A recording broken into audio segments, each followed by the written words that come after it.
Salut à tous les amis, bienvenue dans ce nouvel épisode de mon podcast sur ma philosophie de vie, sur le stoïcisme, enfin sur mon stoïcisme du coup, où j'essaye de vous partager un petit peu la philosophie de vie que j'ai depuis maintenant un an et que je vous partage sur TikTok depuis un peu moins d'un an. Alors aujourd'hui, du coup, on va rentrer dans la présentation de la philosophie. Maintenant on a déjà fait les origines et qu'on a donné les explications du pourquoi j'en suis arrivé là, on va maintenant détailler un peu ce que c'est vraiment ma philosophie de vie parce que bon, c'est quelque chose dont je parle beaucoup sur TikTok via des mèmes, via des vidéos assez courtes, mais j'ai jamais vraiment pris le temps de vous expliquer ce qu'elle représente en intégralité parce que c'est quand même un truc assez gros. Du coup, aujourd'hui, voilà, je vais vous parler de ça, je vais vous parler de ce qu'est mon stoïcisme, je vais vous parler de ce qu'est ma philosophie de vie, ma vision de beaucoup de choses, même si là je vais encore rester dans un cadre assez général parce que le but ça va être d'aller sur plusieurs points. Du coup, je vais commencer par vous présenter le stoïcisme de manière générale, de manière que ça a été créé par les Grecs il y a maintenant un bon moment, parce que bon, c'est quand même une philosophie qui date de l'Antiquité. Du coup, je vais vous présenter ça d'abord. Ensuite, je vais vous présenter les points que je n'aime pas dans ce stoïcisme-là, qui est donc le stoïcisme tel qu'il a été créé à l'époque, parce qu'il y a beaucoup de points avec lesquels je ne suis pas d'accord, même si j'appelle ça le stoïcisme, en fait, je ne prends que 70%, on va dire, du stoïcisme, et le reste, c'est moi qui l'ai rajouté via mes expériences, via d'autres philosophies, via d'autres réflexions, etc. Et pour finir, du coup, je vous présenterai ma version finale de ce que j'ai fait avec le stoïcisme de ce que j'aimais, le stoïcisme de ce que j'aimais pas, et toutes les autres philosophies auxquelles je me suis intéressé depuis maintenant un an que je m'intéresse à toutes ces questions. Et du coup, avant de commencer, juste si vous n'avez pas vu l'épisode 1, enfin l'épisode 0 en l'occurrence, dans lequel je présente le pourquoi du comment j'en suis arrivé à penser à tout ça, dans lequel j'explique un peu plus mon histoire, ce qui m'est arrivé, etc. Si vous ne l'avez pas vu, je vous invite à aller le voir parce que je pense que le contexte est important pour comprendre plusieurs choses que je vais discuter aujourd'hui. Voilà, du coup, n'hésitez pas à aller y faire un tour. Alors c'est parti, on va du coup commencer ce podcast par le premier point, c'est quoi le stoïcisme? Alors déjà je vais vous lire la définition Wikipédia parce que j'imagine que c'est la première chose que tout le monde aurait fait de mon âge pour aller savoir ce que c'est. Donc le stoïcisme est une école de philosophie helléniste fondée par Zénon de Kition à la fin du 4e siècle avant Jésus-Christ, donc voilà on est sur à peu près 2400 ans avant notre ère. Et alors voilà ce que Wikipédia en dit. Le stoïcisme est une philosophie de l'éthique personnelle influencée par son système logique et ses vues sur le monde naturel. Selon ses enseignements, en tant qu'êtres sociaux, la voie du bonheur, de la prospérité, qu'ils appellent l'eudémonisme en grec, c'est pour les êtres humains consiste à accepter le moment tel qu'il se présente, à ne pas se laisser contrôler par le désir du plaisir ni la peur de la douleur, à utiliser son esprit pour comprendre le monde et à faire sa part dans le plan de la nature, à œuvrer avec les autres et à les traiter de manière juste et équitable. Alors voilà, c'est une définition qui est assez dense, où il y a beaucoup de choses à dire. Du coup, je vais faire un peu comme j'avais fait dans mon petit podcast sur TikTok dans lequel j'étais revenu sur chaque point. Là aussi, je vais revenir sur chaque point. Donc si vous avez déjà vu le podcast sur TikTok, c'est peut-être des choses qui vont vous parler. Si vous ne l'avez pas vu, eh bien, écoutez, au moins vous allez tout voir pour la première fois. Alors du coup, revenons un peu sur ça. Selon ces enseignements, en tant qu'êtres sociaux, la voie de l'eudémonisme, c'est-à-dire du bonheur, de la prospérité, pour les êtres humains, elle consiste à accepter le moment tel qu'il se présente. Alors ça déjà, c'est le premier point. C'est la chose sur laquelle je parle le plus sur TikTok, c'est le fait de prendre le moment présent.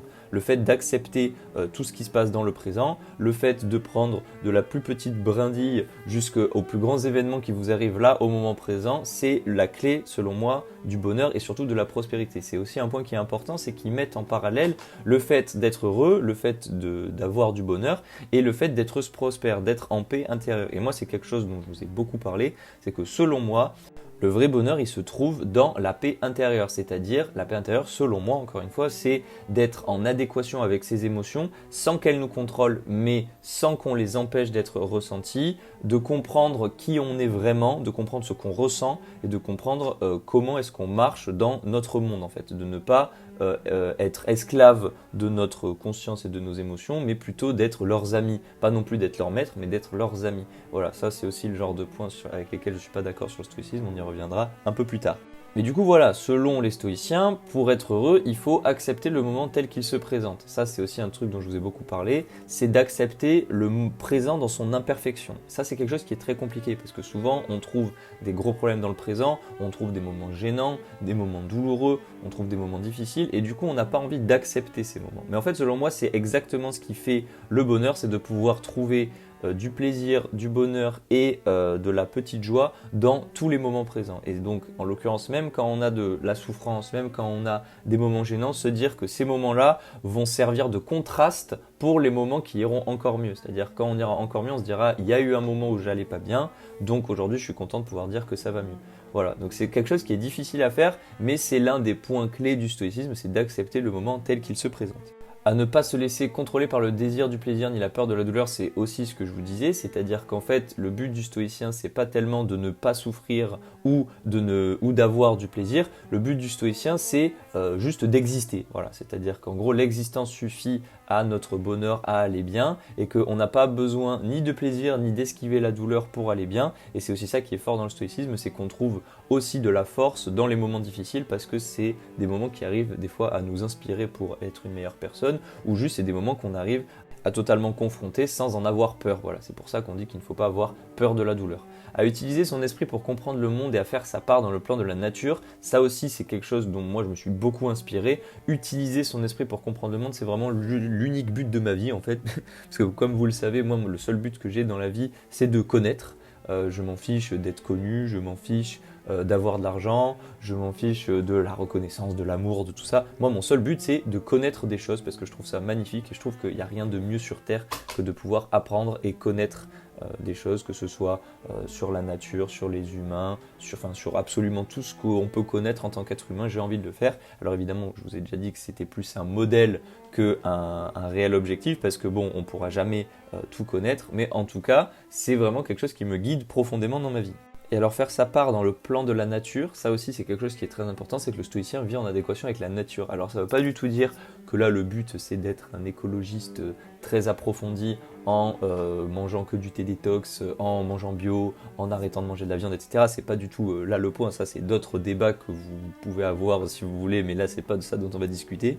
En fait, le truc de faire sa part dans le plan de la nature, il s'agit juste d'être en adéquation avec la nature humaine et aussi la nature terrestre. C'est-à-dire éviter par exemple de polluer autant que faire se peut, c'est-à-dire là par exemple si je devais vous donner un exemple très concret, ce serait éviter de jeter ses mégots par terre, éviter de laisser l'eau couler, enfin voilà, ça c'est de l'écologie de bas étage on va dire. Mais en fait, au-delà de la nature en tant que concept naturel de la forêt, des arbres, des animaux, etc., il s'agit aussi de faire sa part dans le plan de la nature humaine, sa part dans le plan de la nature que nous on construit, c'est-à-dire essayer d'être en adéquation avec ce qu'on est profondément, c'est-à-dire si on est gentil, on va pas se forcer à être méchant parce que soi-disant on vivrait dans un monde de requins dans lequel si t'es méchant, si t'es gentil, tu te fais bouffer, on s'en fiche de ça. On s'en fiche de se faire bouffer. Le but c'est d'être en adéquation avec notre nature profonde et d'être en adéquation avec la nature profonde. C'est aussi un truc chez les stoïciens de la nature qui a beaucoup à voir avec le destin, avec les dieux, parce que voilà, c'était quand même des Grecs et des Romains, donc ils avaient beaucoup ce truc en eux. Mais aujourd'hui, pour moi, je pense que la nature, c'est vraiment être en adéquation avec ce qu'on est profondément. Voilà, ne pas essayer de jouer un rôle pour changer, essayer de ne pas être différent. Si vous êtes quelqu'un de profondément gentil, ne commencez pas à dire que la vie vous a changé, que vos expériences vous ont modifié, qu'elles vous ont détruite et que maintenant vous allez devenir quelqu'un de foncièrement mauvais. Je veux dire, les ruptures, ça arrive, le mal, il est en effet partout dans ce monde, mais c'est pas ça qui doit vous changer. Et c'est ça aussi la force du stoïcisme, c'est que tout ce qui vient de l'extérieur ne doit pas vous changer. À ce sujet, Épictète dira que tout ce qui ne dépend pas de moi ne doit pas prendre mon contrôle. Et donc, en l'occurrence, si tout le mal de ce monde ne dépend pas de vous directement, eh ben, il n'y a aucune raison que ça prenne votre contrôle. Donc voilà, c'est le genre de choses à laquelle il faut faire attention quand on est stoïcien. Et enfin, à œuvrer avec les autres et à les traiter de manière juste et équitable, ça aussi c'est quelque chose qui est important, c'est le caractère social de l'être humain. À savoir que œuvrer avec les autres, c'est le but vraiment de, quand vous voulez créer quelque chose, quand vous voulez faire des choses, vous n'êtes jamais seul. Voilà, il y a les autres êtres humains pour vous. Vous pouvez pas vous en servir, mais vous pouvez travailler avec eux. Ça aussi c'est quelque chose qui est important dans le stoïcisme, c'est qu'on dit bien œuvrer avec les autres, on ne dit pas les contrôler ou être leur esclave, on dit œuvrer, c'est-à-dire ne laissez personne vous dire quoi faire et ne dites pas quoi faire aux autres, travailler ensemble vers un but commun. Je pense que c'est la meilleure chose à faire dans le cadre de notre société humaine. Moi je trouve que c'est vraiment le plaisir que je ressens le plus quand je travaille en groupe, c'est quand tout le monde est œuvrent en même temps vers un but commun et qu'il n'y a ni chef ni esclave, que vraiment tout le monde va en même temps vers la même direction. C'est vraiment quelque chose que j'apprécie. Et pour ce qui est de les traiter de manière juste et équitable, alors pour moi le mot juste il est assez difficile. La justice c'est un concept philosophique qui est assez complexe. Pour moi, le mot juste, en fait, il est même un peu limité parce qu'on devrait, du coup, selon la justice, donc selon un concept qui ne dépend pas de nous, traiter tout le monde en adéquation avec cette justice. Moi, c'est presque pire que ça, c'est-à-dire qu'en fait, j'essaie de traiter tout le monde de manière gentille et agréable. J'essaie de traiter tout le monde comme si c'était mon frère de sang. Alors pourquoi est-ce que je fais ça? C'est parce que je suis comme ça naturellement, mais c'est aussi parce que voilà, j'estime que chaque être humain sont un peu une partie de moi, sont un peu mes frères, mes sœurs, tous mes amis, tout le monde. C'est pour ça aussi que je dis souvent aux gens que je les aime tout le temps. C'est parce que vraiment j'aime profondément les êtres humains. Du coup voilà, j'essaye de m'efforcer autant que je peux de traiter tout le monde de manière gentille, agréable, au moins en premier abord, parce que évidemment arrive toujours le moment où on finit par connaître un peu mieux les gens et où il y a des points qui peuvent nous déplaire.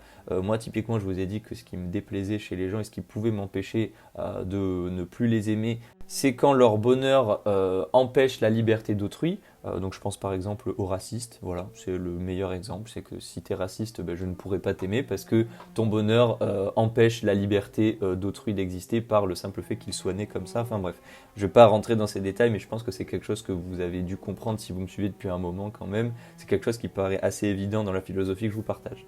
Et pour ce qui est du côté équitable, bah là pour le coup c'est vraiment un truc avec lequel je suis complètement d'accord, c'est de ne pas traiter une personne mieux qu'une autre par rapport à ce qu'elle fait ou par rapport à ce qu'elle est. Voilà, il faut traiter tous les êtres humains, au moins encore une fois en premier abord. Je vous ai déjà dit que là on oublie le fait du temps de connaissance. En supposant qu'on connaisse tout le monde depuis le même temps, en fait selon moi il faut les traiter tous de la même manière et donc c'est pour ça qu'on dit de manière juste et équitable. Alors du coup, pour ce qui est des auteurs stoïciens, parce que c'est quand même quelque chose qui est important à mentionner, parce que le stoïcisme, il ne s'est pas créé tout seul, il n'est pas sorti de terre, c'est quelque chose qui a été créé par des auteurs. On a d'abord Zénon de Kition, qui est le tout premier stoïcien à avoir eu cette idée-là, donc au IVe siècle avant Jésus-Christ. Moi, c'est pas quelqu'un avec qui je suis beaucoup en accord parce que de ce que j'ai un peu lu de lui, c'était quelqu'un de très rude et avec un stoïcisme vraiment le plus stoïque qui existe, c'est-à-dire vraiment être un caillou émotionnel. Et moi, vous allez voir que c'est pas du tout quelque chose avec lequel je suis d'accord. Mais après, on peut en citer quelques autres. On peut citer Sénèque, on peut citer Épictète, on peut citer aussi Marc Aurèle qui est très important. Alors ça, c'est pour les auteurs donc de cette époque-là. Après, si vous voulez vous renseigner plus sur le stoïcisme d'aujourd'hui, vous avez des youtubeurs qui en parlent très bien comme Cyrus North. Vous avez aussi beaucoup de podcasts sur France Culture qui en parlent encore mieux, avec notamment celui sur les lettres à Lucilius sur France Culture qui est en 4 parties, qui est vraiment passionnant. Les lettres à Lucilius, c'est quelque chose que Sénèque a écrit et c'est vraiment un des trucs qui moi m'a le plus aidé pour comprendre le stoïcisme. Et après, si vous voulez plus globalement comprendre ma philosophie de vie sans forcément parler que de stoïcisme, un très bon podcasteur philosophe sur lequel je me suis beaucoup inspiré pour créer cette série de vidéos, même si je l'ai rencontré très récemment et que je faisais déjà des podcasts avant, c'est quand même quelqu'un qui m'a vachement inspiré dans sa manière de parler. C'est Monsieur Charles Pépin, voilà, que vous pouvez retrouver sur Spotify, qui fait vraiment des podcasts passionnants sur plein de sujets, notamment sur un podcast que j'ai adoré sur peut-on s'émerveiller de tout. Enfin bref, voilà, je vous invite à aller voir ça. C'est vraiment quelque chose qui va vous aider beaucoup à comprendre tout ce que je veux vous partager, au moins d'un point de vue théorique, parce qu'après évidemment il y a beaucoup de choses avec lesquelles je suis pas d'accord dans des côtés plus pratiques, mais ça c'est un autre débat. Et alors d'ailleurs justement parlons un peu de ce côté pratique parce que le stoïcisme c'est une philosophie qui dans la théorie que je viens de vous présenter paraît magnifique, on a l'impression d'avoir trouvé la clé du bonheur absolu et on se dit que ça y est, on n'a plus besoin de rien faire, on sait où elle est, on sait où chercher, mais la question c'est comment appliquer ça dans la vraie vie, c'est-à-dire ça veut dire quoi accepter le moment tel qu'il se présente tous les jours, ça veut dire quoi ne pas se laisser contrôler par le désir du plaisir ni la peur de la douleur tous les jours, est-ce que c'est quelque chose à laquelle il faut réfléchir à chaque seconde de sa vie, est-ce que c'est quelque chose sur laquelle il faut méditer, est-ce que c'est quelque chose à laquelle quand on doit se réveiller on doit y penser et chaque décision qui est prise doit être prise en fonction de ça. Vous allez voir qu'en fait moi c'est quelque chose avec lequel je ne suis pas forcément d'accord et je pense que pour appliquer cette philosophie dans un cas pratique, il s'agit en fait de la modérer, de mieux la comprendre et surtout de beaucoup y réfléchir. Du coup on va discuter de ça maintenant. Et alors pour discuter de ça, je pense qu'avant de comprendre comment appliquer pratiquement mon stoïcisme et la philosophie que j'essaye de vous partager, il est important de comprendre ce que je n'aime pas dans le stoïcisme.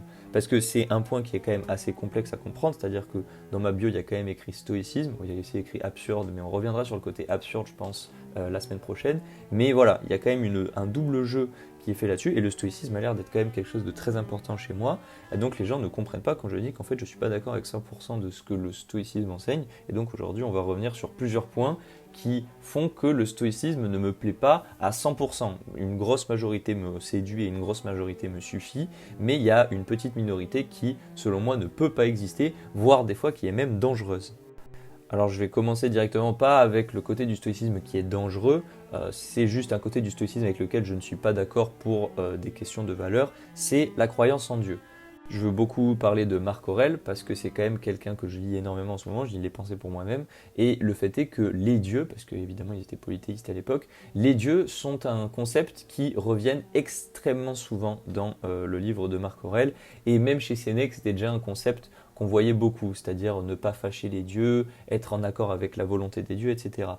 Et alors moi, comme peut-être certains d'entre vous le savent, je suis agnostique en ce qui me concerne. Alors pour ceux qui ne savent pas, agnostique, ça veut dire qu'en fait, on ne sait pas si Dieu existe, mais moi je suis même agnostique, et même un peu plus, parce qu'en fait je suis agnostique, donc je ne sais pas si Dieu existe, et en fait je m'en fiche de la réponse. Voilà, c'est pas un sujet qui me passionne, je m'en fiche de savoir si Dieu existe, parce que j'estime que ma seule vie suffit à mon bonheur. Voilà, j'ai pas besoin de trouver mon bonheur chez quelqu'un d'autre, que ce soit Dieu ou un autre être humain. Enfin bref, je vais pas rentrer dans ces débats-là. C'est pas une vidéo sur la croyance, sur la théologie. Peut-être que je vous reparlerai un peu de cette histoire de Dieu plus tard et de ma vision de tout ça, si vraiment ça vous intéresse. Mais c'est un sujet assez polémique et j'ai pas envie de créer de polémique du tout dans ces podcasts. Le but c'est juste de vous parler de philosophie. J'ai pas envie de vous parler de l'existence de Dieu ou non, même si c'est un sujet philosophique, c'est pas un sujet philosophique qui m'intéresse.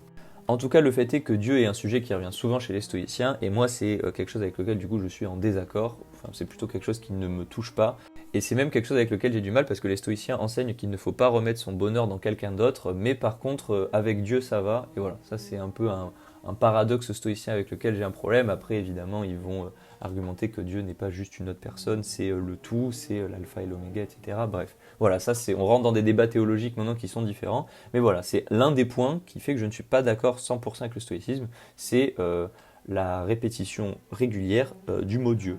Alors ensuite, l'autre truc avec lequel je ne suis pas d'accord et qui pour moi pour le coup est vraiment dangereux, c'est le côté de bloquer ses émotions. C'est-à-dire qu'un stoïcien va vous dire il ne faut pas avoir d'émotions, il ne faut pas avoir de désir, il ne faut pas avoir de douleur. Ça c'est quelque chose avec lequel je suis totalement en désaccord. Parce que selon moi, ce qui fait de nous des êtres humains et ce qui fait de nous le bonheur de vivre, c'est de ressentir des émotions.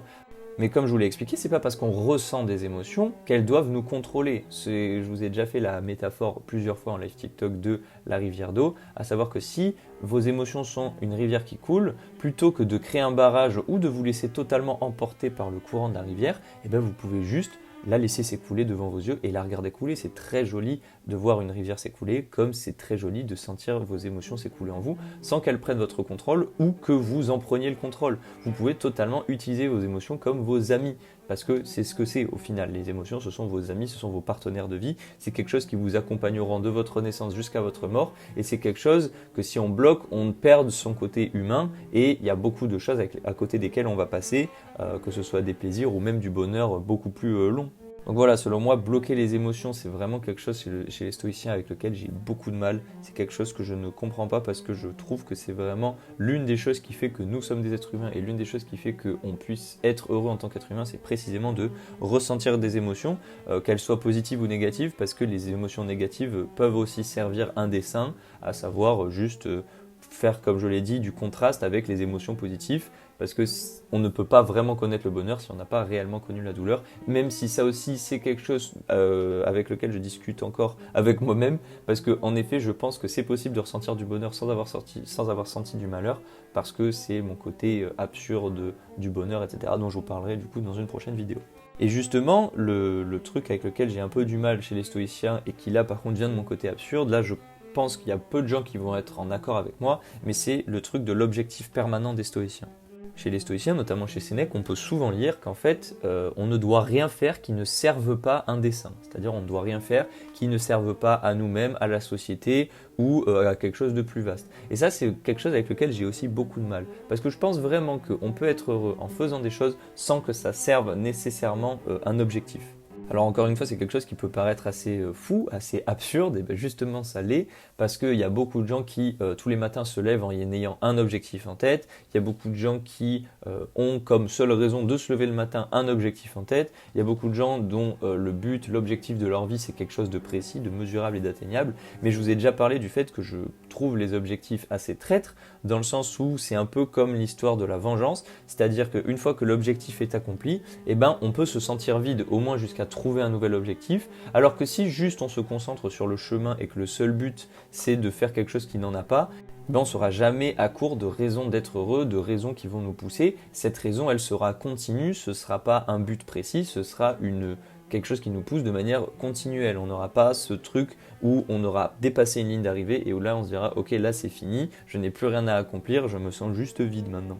Encore une fois, c'est toujours la même métaphore du chemin, à savoir que quand vous marchez sur un chemin de randonnée, si vous passez votre chemin, vous concentrez uniquement sur le pic sur lequel vous allez, et ben une fois que vous serez arrivé en haut, vous allez vous dire oh là là tout ça pour ça, et vous n'allez même pas être conscient de magnifiques chemins que vous avez parcourus. Alors que si vous aimez juste marcher pour marcher, sans regarder le pic où vous allez, ben quand vous allez passer au pic, vous allez vous dire oh la vue est très belle, mais je peux continuer encore plus haut, et vous allez surtout vous dire à chaque étape de votre chemin qu'est-ce que je suis heureux de marcher sur ce chemin. C'est exactement la même métaphore, et c'est pour ça que pour moi le bonheur peut se trouver uniquement dans un chemin qui n'a pas de fin. Et c'est aussi pour ça que moi, le seul but de ma vie, entre guillemets, c'est d'acquérir toujours plus de connaissances. Mais vous voyez que mon but, ce n'est pas de tout savoir, mon but, c'est d'acquérir des connaissances. C'est pas la même chose. Ça veut dire qu'en fait, acquérir des connaissances, en soi, c'est quelque chose qui n'aura jamais de fin. Alors que tout connaître, c'est quelque chose qui, en soi, peut avoir une fin, même si on peut débattre sur la possibilité de un jour tout connaître, même en supposant qu'on vive éternellement.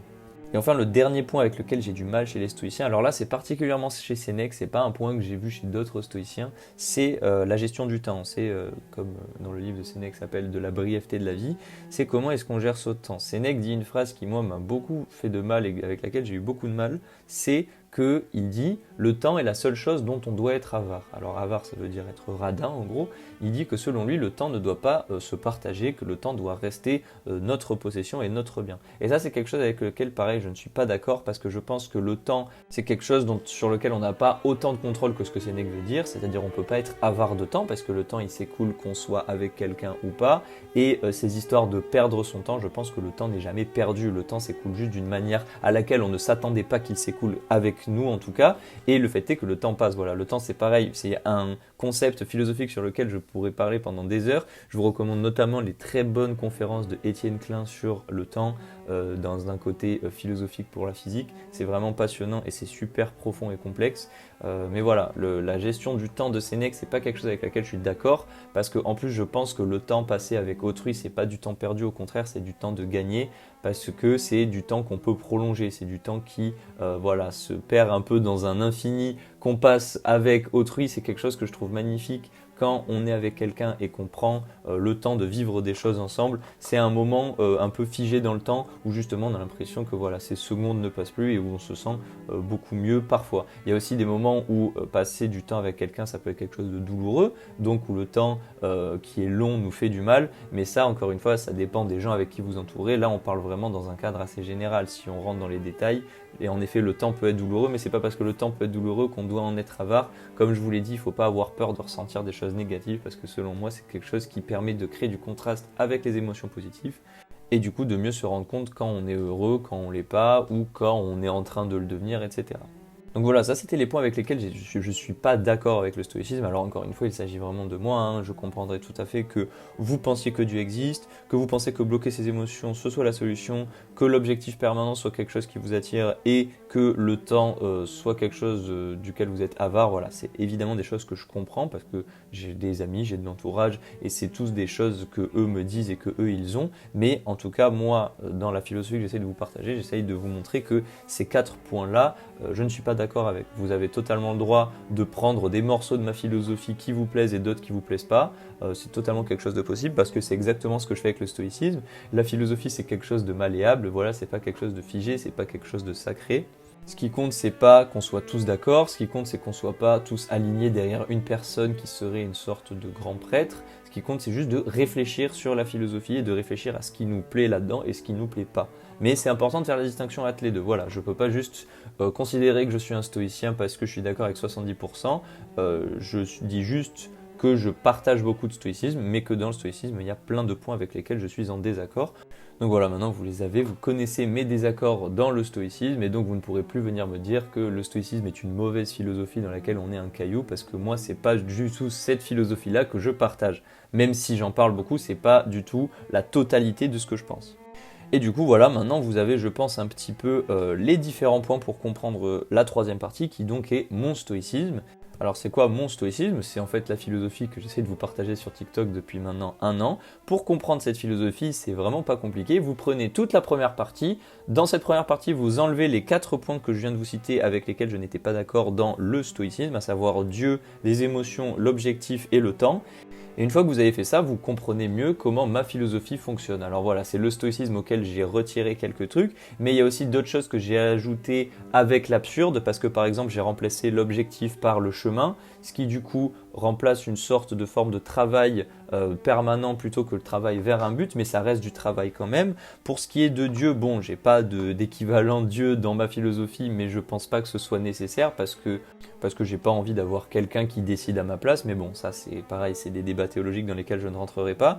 Pour ce qui est de bloquer ses émotions, pareil, je vous ai dit qu'en fait, pour la gestion des émotions, l'idée ce n'est pas de les bloquer ni de les laisser trop couler en nous, c'est de les laisser s'écouler, donc avec la métaphore de la rivière dont je vous ai parlé. Et alors pour ce qui est, donc pour revenir sur l'objectif, vous avez maintenant la métaphore du sentier de randonnée, où vous avez aussi la métaphore du chêne au milieu du pré que je vais développer avec vous. C'est une métaphore voilà, de mon invention, ou alors en tout cas c'est une métaphore que j'ai jamais vue ailleurs que dans ma tête.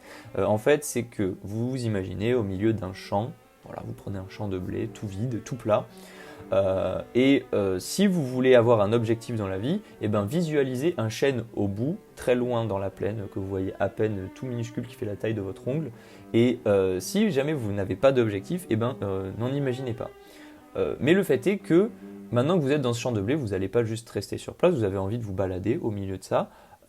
Donc on va garder le fait qu'il y ait un chêne pour ceux qui ont un objectif, voilà, et après je referai la métaphore sans le chêne. Donc si vous avez un chêne, voilà, il faut marcher vers ce chêne pour y arriver, un chêne très grand, majestueux, etc.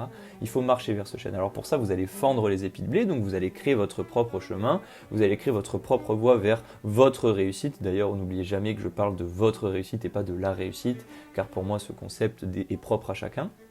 Et donc vous allez marcher vers ce chêne en espérant y arriver aussitôt que possible. Mais voilà, sur votre chemin, il va y avoir différentes péripéties. Parce que déjà, peut-être que le chemin va devenir vallonné. C'est-à-dire peut-être que vous allez avoir des montagnes, vous allez avoir des creux, vous allez avoir des falaises, des ravins, etc. Le chemin peut être très escarpé. Vous allez aussi avoir de la météo changeante. Alors pour ce qui est du relief, le relief ça représente la difficulté du chemin, à savoir les moments vraiment difficiles où vous êtes seul, où personne ne vous aide, etc. Et les moments au contraire beaucoup plus faciles où ça descend tout seul et où vraiment c'est tranquille.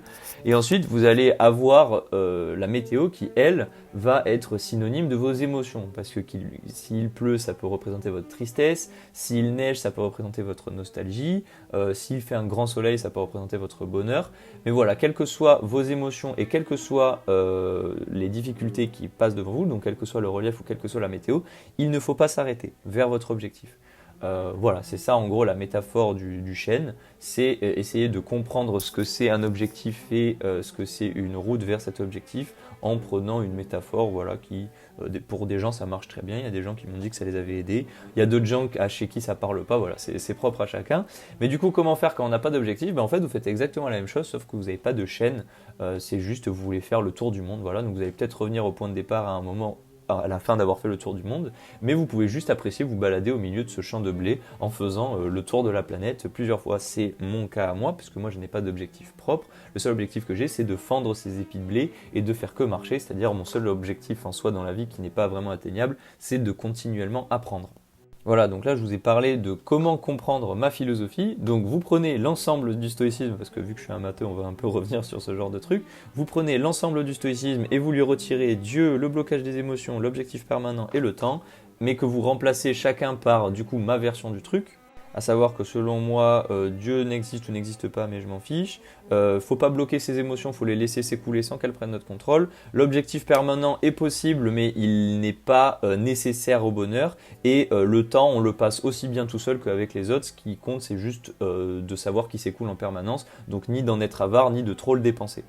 Bon alors maintenant on va terminer cette vidéo sur le comment. Comment est-ce qu'on fait concrètement tous les matins quand on a un travail, quand on a une famille, quand on a des amis, quand on sort boire des coups avec ses potes. Comment est-ce qu'on fait pour appliquer une philosophie de vie en fait? Parce que la religion, l'avantage de la religion, c'est qu'il y a un livre qui nous dit vraiment quoi faire au quotidien, qui nous guide vraiment dans ce genre de choses. Mais le problème de la philosophie, c'est que c'est très théorique en fait. On est vraiment dans des choses extrêmement théoriques sur l'esprit, sur la conscience, sur l'âme, sur le temps, sur les émotions, mais on peut vraiment se demander concrètement comment faire. Alors j'ai plusieurs éléments de réponse à vous donner.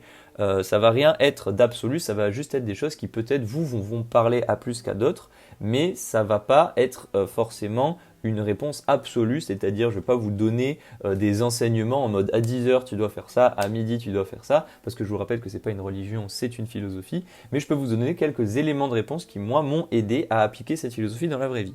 Alors vraiment, déjà, le point de départ selon moi qui est capital pour appliquer cette philosophie, c'est la connaître. Et alors ça peut paraître vraiment très stupide et même inutile de dire ça, mais c'est d'en lire, c'est de la connaître. Parce que en fait, plus vous la connaissez, plus c'est quelque chose que vous allez pouvoir utiliser dans n'importe quelle situation. Au début, le stoïcisme, on a l'impression que c'est très théorique. Mais en fait, plus on en lit, plus les auteurs parlent de cas très concrets. Ils donnent des exemples avec des empereurs romains, avec des personnages de l'Antiquité qui ont des noms absolument abominables. Mais en fait, plus ils en parlent, plus vous vous dites « Ah ok, là en fait, il a donné un exemple concret dans lequel je me reconnais totalement. » Alors du coup, maintenant, comment est-ce que j'utilise cet exemple et comment est-ce que j'utilise ce cas-là pour moi m'en servir dans ma propre vie? Et donc en fait, plus vous lisez, plus vous apprenez du stoïcisme et plus vous avez déjà des exemples concrets qui vont vous permettre de vivre concrètement votre vie en vous servant de ces exemples. Alors même si on n'est plus des personnages de l'Antiquité gréco-romaine, ça n'en reste pas moins des bons exemples, parce que par exemple je peux vous citer Marc Aurèle qui, à la mort de sa femme, plutôt que de créer une cérémonie beaucoup trop grosse, a décidé de l'enterrer en donnant toutes ses richesses de sa femme au peuple de Rome, en les vendant sur le marché, pas en les donnant plutôt. Mais voilà, se servant de cet exemple, vous pouvez vous dire qu'en fait, le deuil qu'on fait de quelqu'un, ce qui est important, c'est de le faire vivre à travers les autres. C'est-à-dire, quand vous avez une personne autour de vous qui meurt, et ben vous pouvez vous dire, voilà, il aurait voulu qu'on ne pleure pas sur son sort et qu'on s'apitoie, il aurait voulu qu'on fasse la fête. Moi, par exemple, ce que je fais que dire à mes proches, c'est le jour où je crève, je veux que vous fassiez une soirée sur ma tombe, tu vois. Enfin, voilà, c'est le genre de truc qui peut vous aider, parce que là, on est vraiment dans du concret, vu que c'est vraiment un exemple qui est vraiment arrivé dans l'histoire de Marc Aurèle, cet empereur de Rome, etc. Donc voilà, vraiment la première étape qui est indispensable, c'est de lire du stoïcisme. Alors de lire du stoïcisme ou alors même d'écouter du coup, si vous voulez vraiment ma version de la philosophie, d'écouter ce que je vous partage. Et ensuite, la deuxième étape, c'est qu'une fois que vous lisez les trucs, c'est aussi d'y réfléchir. Et ça, c'est une étape qui n'est pas du tout à sous-estimer. C'est-à-dire que c'est pas parce que vous lisez les pensées pour moi-même que vous allez réussir à les appliquer. Ce qui compte, c'est d'y réfléchir. Et pour ça, je pense que ce qui est important concrètement à faire, c'est qu'en gros, vous prenez votre livre, vous le lisez, et à côté, vous avez un stylo, vous avez un surligneur, où vous pouvez annoter votre livre et écrire les endroits avec lesquels vous êtes vraiment d'accord en les surlignant et en les notant dans votre téléphone, mais aussi écrire les endroits avec lesquels vous n'êtes pas du tout d'accord et où ça vous paraît totalement ridicule que quelqu'un puisse penser ça. Moi, c'est quelque chose que je fais quand je suis pas du tout d'accord avec Marc Aurèle, je mets une accolade à côté et j'écris non, genre juste N-O-N, non, tu as tort, selon moi c'est complètement faux de penser comme ça, en tout cas de mon point de vue. Et ça, c'est quelque chose qui est important parce que du coup, ça va vous permettre de trier les choses dans la philosophie que vous lisez. Ça va vous permettre de trier les choses avec lesquelles vous êtes d'accord et les choses avec lesquelles vous n'êtes pas d'accord. Et là, du coup, ça va déjà éclaircir vachement le brouillard de votre philosophie en comprenant ce que vous voulez concrètement de cette philosophie, ce que vous attendez de cette manière de penser en fait. Et maintenant qu'on a fait cet effort de division entre ce qu'on veut de cette philosophie et ce qu'on ne veut pas, il va falloir méditer. Alors méditer, ça veut dire quelque chose d'assez concret et d'assez simple en fait, hein. C'est juste s'asseoir quelque part, ou même pas s'asseoir d'ailleurs, ça peut juste être marcher. En tout cas, le but c'est d'être dans un endroit physique qui vous met à l'aise, dans lequel vous pouvez réfléchir de manière profonde et de manière calme. Et une fois que vous êtes dans ce contexte, moi par exemple c'est m'asseoir sur le bord droit du mur qui est à côté de mon lit, je m'assois contre ce mur en tailleur et je réfléchis. Alors je réfléchis pas en fermant les yeux et en faisant des je suis pas du tout dans des formes de bouddhisme ou de croyance, hein, c'est pas du tout le but, c'est juste que voilà, je m'assois en tailleur et même sans fermer les yeux, juste en regardant le monde extérieur, je réfléchis. Alors on réfléchit à quoi? On peut réfléchir par exemple aux émotions émotions qu'on ressent là maintenant, se demander pourquoi je les ressens, qu'est-ce que je veux en faire, qu'est-ce qui me l'a provoqué, c'est quoi le nom précis de l'émotion, est-ce que c'est vraiment de la tristesse ou est-ce que c'est plus un mélange de mélancolie, de nostalgie, de déception, etc. Ça, c'est quelque chose qui est vraiment capital pour comprendre ces émotions et pour reprendre la métaphore de la rivière, c'est quelque chose qui vous permettra de beaucoup mieux contrôler le flux de votre justement rivière. Et c'est à ça que sert la méditation, c'est comprendre ce que vous ressentez et savoir ce que vous voulez en faire. Et sans cet effort de méditation, vous allez réagir au quart de tour et donc ne plus suivre cette philosophie. Mais voilà, en tout cas, la méditation, qu'elle soit sur vos émotions ou même plus globalement sur la gestion que vous avez du temps, sur la gestion que vous avez de vos relations avec les autres, sur la gentillesse que vous proposez, etc. Méditer à tout ça, ça va vous permettre de savoir si vous appliquez cette philosophie et juste y réfléchir, c'est déjà vraiment 60% du travail d'effectuer. Parce qu'une fois que vous y réfléchissez, c'est quelque chose qui va être ancré dans votre esprit de manière profonde et c'est quelque chose ensuite qui va vous permettre d'utiliser cette philosophie de manière passive dans vos relations sociales ou même dans vos relations interpersonnelles ou même dans vos relations tout simplement avec vous-même. En tout cas, c'est vraiment ce qui permet de vous initier et de comprendre ce que vous voulez faire de tout ce que vous ressentez, de tout ce que vous vivez. Et en fait, la philosophie, c'est ça, c'est utiliser vos expériences pour réfléchir sur vous et sur les autres. Et donc une fois qu'on a fait toute cette gestion tout seul sur la compréhension de nos émotions et sur la compréhension de ce qu'on veut en faire, il va s'agir maintenant d'appliquer ça souvent dans nos relations sociales, dans le monde extérieur, parce qu'une fois que vous êtes en paix avec vous-même, il s'agit aussi de rester en paix avec soi-même une fois qu'on n'est plus tout seul. Parce que c'est facile d'être en paix avec soi-même quand on est tout seul, mais c'est beaucoup plus difficile de l'être quand on est avec les autres. Et alors pour ça, ce qu'il faut faire, c'est prendre du recul. Ça, c'est vraiment ce qui m'a sauvé, c'est de prendre du recul. Quand vous êtes avec un groupe de potes, quand vous êtes en famille, quand vous êtes avec des inconnus, vraiment prenez du recul sur vous, sur ce que vous êtes, sur qui vous êtes, sur ce que vous ressentez. Et pour ça, mais imaginez juste une caméra dézoomée sur vous. Imaginez ce moment où vraiment vous vous mettez dans les yeux de quelqu'un d'autre et vous vous regardez là maintenant sur le moment, comment est-ce que vous êtes, qui vous êtes et ce que vous faites ressentir aux autres. Et donc pour ça, vous pouvez faire preuve d'empathie en vous mettant directement dans le regard de la personne à qui vous parlez, mais vous pouvez faire preuve aussi juste de gentillesse de base, c'est-à-dire se dire, bon ben voilà, j'ai envie d'être gentil et je sais ce que c'est être gentil de manière sociale, donc même si ça va peut-être pas m'apporter des points et que je risque de me faire bouffer parce que machin, restez la personne que vous êtes, c'est ça, vivre dans le plan de la nature, vivre en accord avec sa propre nature, c'est être gentil comme vous l'entendez depuis que vous êtes un enfant en fait. Et donc voilà, ça c'est vraiment le côté très important pour ce qui est des relations sociales, c'est de prendre du recul. Et alors un autre point qui selon moi aussi est très important, c'est arrêter avec ces questions de dignité et de respect. Ce qui compte, c'est pas la dignité et le respect, ce qui compte selon moi, c'est la gentillesse. Si vous êtes gentil, vous serez respectueux par juste implication directe. Mais par contre, si vous n'êtes pas respectueux, vous serez nécessairement pas gentil non plus.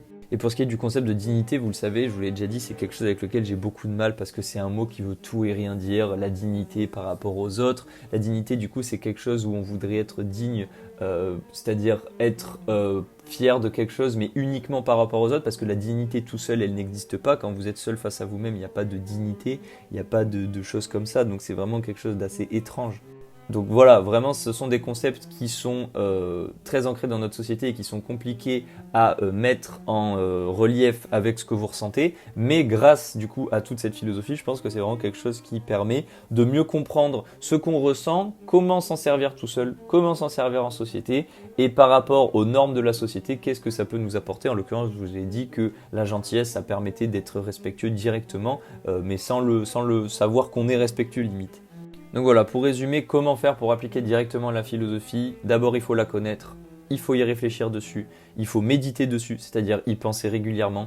Et une fois que vous êtes dans le monde réel et que vous n'êtes plus tout seul, il faut prendre du recul sur ce que vous dites et sur ce que vous ressentez, être conscient que vous n'êtes pas tout le temps le centre de l'attention, être conscient que vous pouvez avoir tort, être humble, et arrêter avec ces notions de dignité et de respect, parce que forcément, en fait, ce qui me dérange beaucoup avec ces notions de dignité et de respect, pour être tout à fait franc avec vous, c'est que quand vous allez être gentil avec quelqu'un, on va dire « Oh mais mec, tu t'es pas fait respecter, tu t'es laissé marcher dessus, etc. » Mais non, si tu penses que se laisser marcher dessus, c'est être gentil, eh bien soit, je veux bien me faire marcher dessus, moi je m'en fous. Ce qui compte pour moi, c'est d'être en accord avec ma nature. Je vais pas être en désaccord avec ma gentillesse fondamentale parce que soi-disant, ce serait se faire marcher dessus. Et se faire marcher dessus, ce n'est pas digne, tu vois. C'est dans ce sens-là, en fait, que je veux dire que la dignité, c'est un concept avec lequel j'ai du mal. C'est que on s'en fout en soi de se faire marcher dessus tant qu'on est en accord avec sa nature. J'ai pas besoin de me dire, bon ben voilà, moi, je me fais pas marcher dessus, mais je suis un gros connard dans la vie, tu vois. C'est quelque chose que moi, j'apprécie pas, en fait.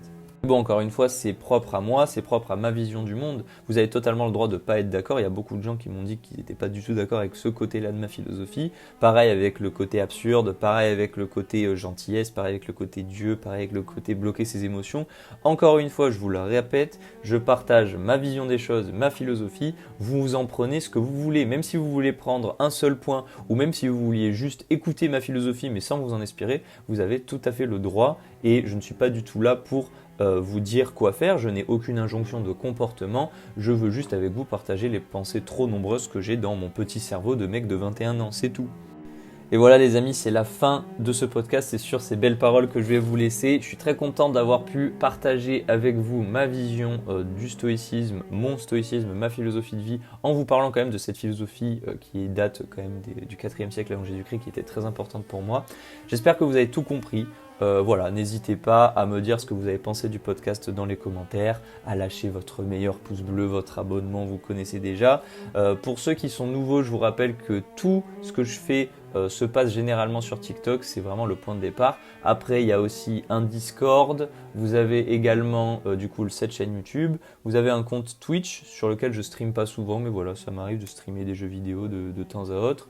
Vous avez ensuite un autre compte TikTok et vraiment voilà, le Discord c'est je pense l'endroit que vous allez préférer parce que c'est un Discord qui s'appelle le Vinland. Et c'est un Discord sur lequel vous pouvez parler totalement librement, tout le monde est gentil, tout le monde est du coup respectueux pour reprendre ce que je disais. C'est un endroit vraiment très plaisant, très calme. Si vous voulez une safe place sur internet, vous êtes les bienvenus ici. Et moi, je vous dis à la semaine prochaine pour un nouvel épisode de cette série de podcasts. Je vous fais à tous des très très gros bisous. Merci beaucoup de m'avoir écouté. Et je vous souhaite une excellente journée. Gros bisous les amis.